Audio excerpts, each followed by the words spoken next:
The first time I ever heard of a worldview was about 3 years ago, and it was mainly in the talks of religion.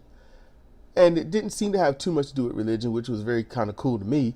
But their worldview of uh, how certain people are treated, or the worldview of how life flourishes, the worldview of, and when listening to them, I got one thing because I was, I didn't really want to look up worldview at the time, but what they meant was, this is what I think, and I hold steadfast to this. I'm not changing my mind. This is what I think completely and assuredly of everything around me and beyond that I can't see, touch, feel, or converse with. So if someone has a run in with, let's say a Christian has a run in with someone from Islam, and they have conflicting philosophies per se in their religion, they will actually, become a bit, enemies of it because they take it so personally and it's their world view of something. So then when they leave the argument, whether being pulled away or cops intervene, or they just realize this is not worth my time and walk away, they have now a worldview of each other. So then you have the one from Islam saying, I have my worldview of this person in Christianity. The one in Christianity says, I now have my worldview of people in Islam.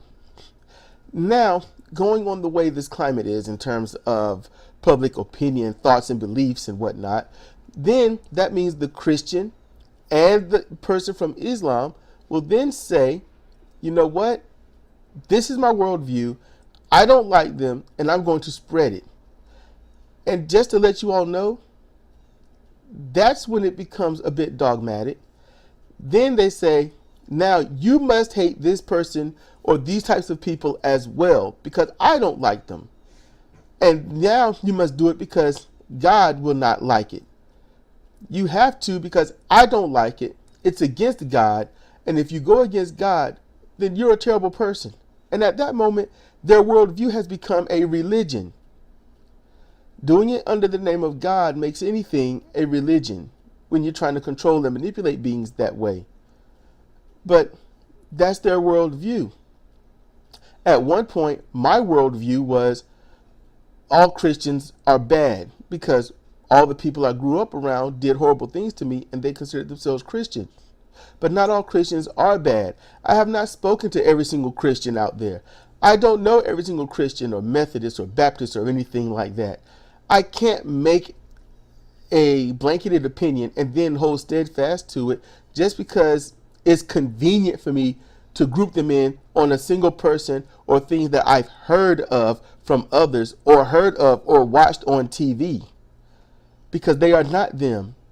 Just as Christians, people of Islam, Muslims, Buddhists, and other things may find atheists deplorable without ever meeting one, but they have a world view, an isolated, esoteric, religiously forced view upon people that they don't know.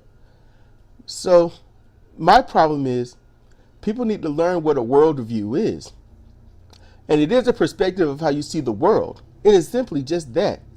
Problem is, it doesn't make it true. And having a worldview, it makes you basically mentally lazy. If anyone used the definition as it should be, it would make them very exploratory when it comes to these things. So if I have a worldview that every mouse has a certain way of acting, no matter where you are on the planet, then it would behoove me to say, wait, let me think about this. Let me look up how mice act in different regions of the planet. Do they all do the same thing and eat the same thing? And find out, no, they don't.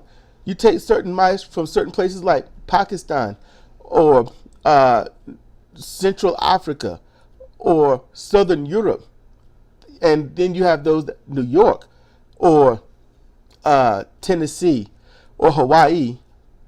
You'll find something that's if mice are in Hawaii. See, I'm gonna have to look that up. But you'll find that they don't eat the same things. They don't do the same things. So Please use your worldview to question you.